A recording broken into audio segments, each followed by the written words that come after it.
Hello everyone, this is Tom from Dirk Witte Guitars in Utrecht, the Netherlands, and today we are taking a look at the Gibson Greeny Les Paul Standard Kirk Hammett signature guitar, and also that of Gary Moore and also that of Peter Green, because the famous story is that this model or this guitar, what it is based on, the original, is actually a 1959 Les Paul Standard that was first famously played by Peter Green all the way back in the 1960s, and then in the early 1970s he passed it on to Gary Moore, who then played it for many years.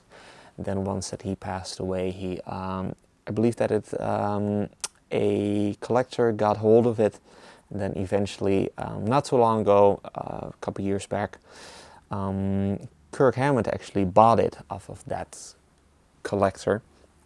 And so resulting in a model that is based off of a guitar that has been played by not one, not two, but three famous and influential players that changed music for the better, which just goes to show that that very particular guitar is just, unlike any other. And this guitar is not that very guitar, but it is based off that guitar in a Les Paul Standard format, in a modern Les Paul Standard type of format with some really cool and unique type of specs. So yeah, really cool story. Let's get into those specs right now. Got a full weight mahogany body, and the entire guitar is done in a satin nitro finish, as you can probably also tell off of the camera roll that it doesn't really shine as much, is not as glossy as normal as a normal Les Paul Standard. That is because it is indeed satin, which just feels really nice. It plays really well.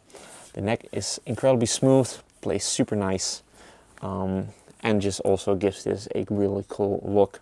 Another awesome spec off of this particular guitar is the top, because this flame in this top is quite insane. I don't even know how to describe it. It's like some sort of explosion almost, you know, that it goes like a volcano almost. It is quite a treat to look at, and yeah, again, we really got lucky with this particular guitar. The type of finish is actually called the Greeny Burst, so this used to be a sunburst finish, the 59 Les Paul that this is based off of, but obviously over the years that has really faded, and now it is kind of like a natural type of color, and it just looks really amazing. The humbucker pickups are also very unique to this model. These are the Greeny Bucker pickups. We got the Greeny Bucker with reversed magnetic polarity in the neck position, and it is also reverse mounted, as you can tell. It is flipped.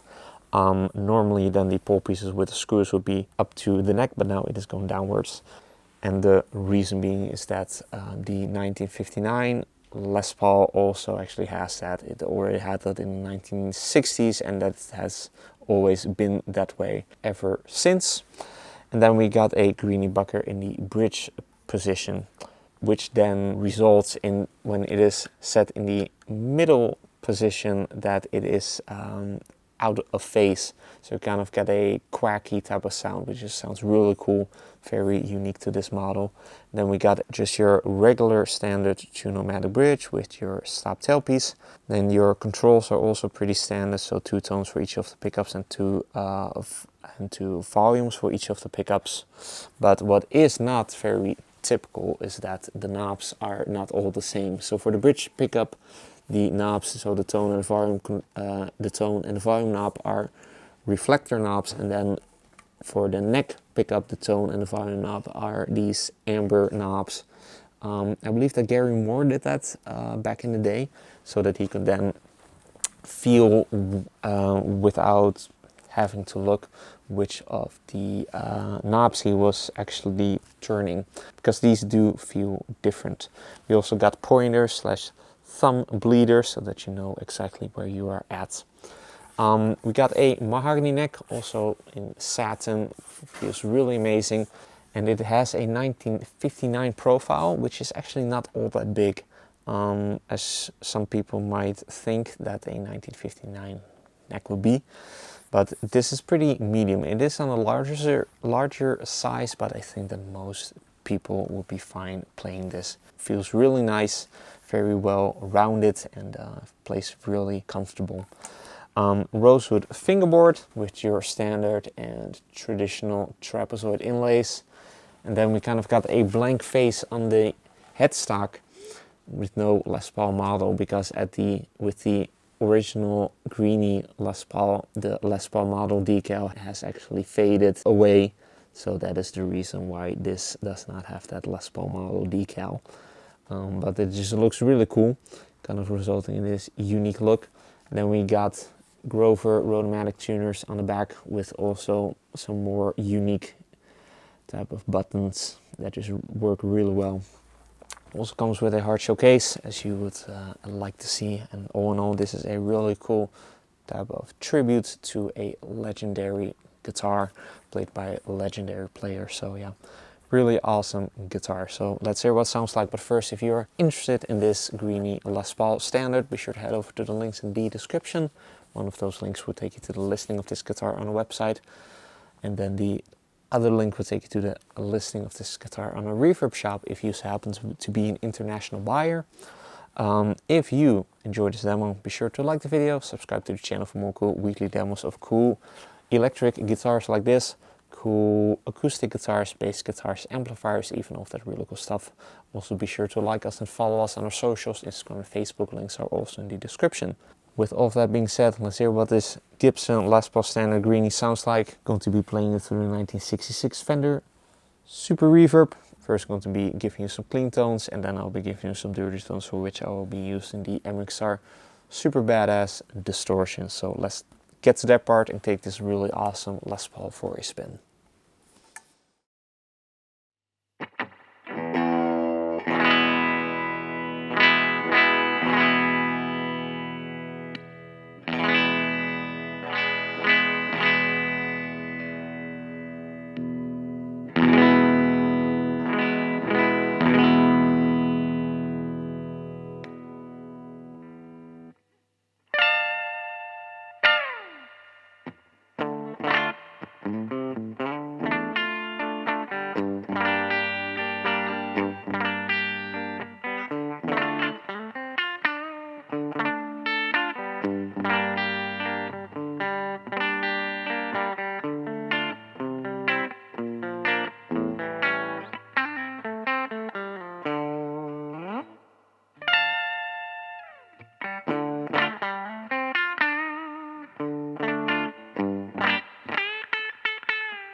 Thank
you.